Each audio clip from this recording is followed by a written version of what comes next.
আসসালামু আলাইকুম ওয়া রাহমাতুল্লাহ।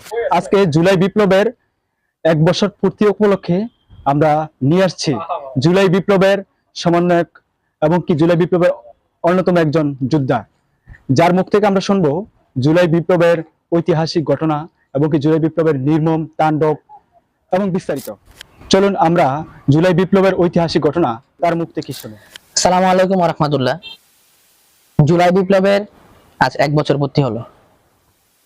আমি সর্বপ্রথম স্মরণ করছি যারা এই বিপ্লবকে সামনে থেকে নেতৃত্ব দিয়েছেন এবং এই বিপ্লবকে সামনে থেকে নেতৃত্ব দিয়ে যারা শহীদ বরণ করেছেন, আবু সাইদ, মুগ্ধ সহ।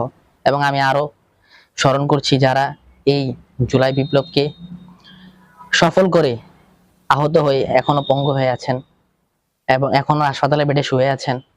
আমি তাদেরকে সকলকে স্মরণ করছি। দীর্ঘ 36 দিন আন্দোলন করার পর বাংলাদেশ তার স্বাধীন সার্বভৌমত্ব ফিরে পেয়েছে। এই আন্দোলনে যারাই আমাদের সাথে ছিল, আমি নিজে একজন সাধারণ ছাত্র থেকে শুরু করে সাধারণ জনগণ, বিভিন্ন রাজনৈতিক দল, ছাত্রদল, ছাত্র শিবির, বিএনপি থেকে শুরু করে জামায়াত ইসলামের সকল ভাইয়েরা যারা আমাদেরকে ঐক্যবদ্ধভাবে আমাদের সাহায্য সহযোগিতা করেছে, আমি সকলকে ধন্যবাদ জানাই। 7 জুলাই কুমিল্লা থেকে সর্বপ্রথম এই আন্দোলন শুরু হয়।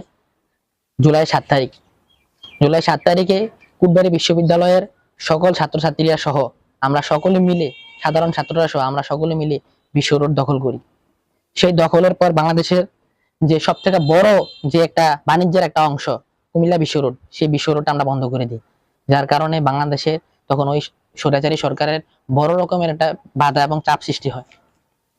আস্তে আস্তে এই সংগ্রাম চলতে ঢাকা বিশ্ববিদ্যালয় থেকে শুরু করে সারা বাংলাদেশে ছড়িয়ে পড়ে। রংপুর, চট্টগ্রাম, রাজশাহী, সিলেট, কুমিল্লা বড় শহর সহ বাংলাদেশের প্রত্যেকটা অঞ্চলে, প্রত্যেকটা জায়গায় এই সংগ্রাম ছড়িয়ে পড়ে। আমি সর্বপ্রথম আন্দোলনের জন্য উদ্বুদ্ধ হই আমাদের বড় ভাই নাজমুল ভাইয়ের কাছ থেকে।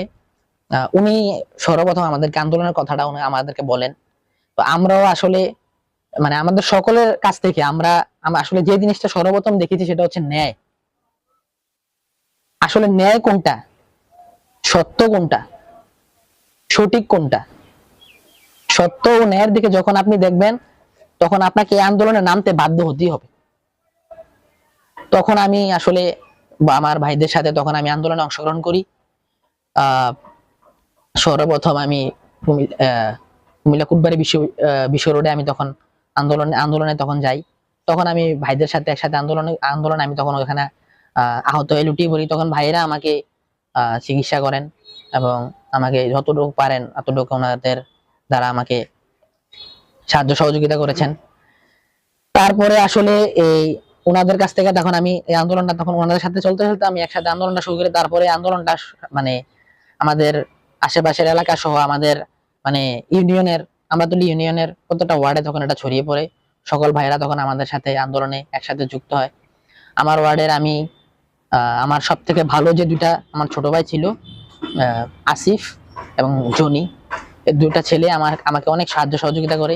তার সাথে আমার আরো কয়েকটা আমার এলাকার কিছু ছোট ভাই ছিল, প্রান্তর, শাওন, তারা আমাকে অনেক সাপোর্ট করে। তারাও আমার সাথে আন্দোলনে আমার সাথে যুক্ত হয়।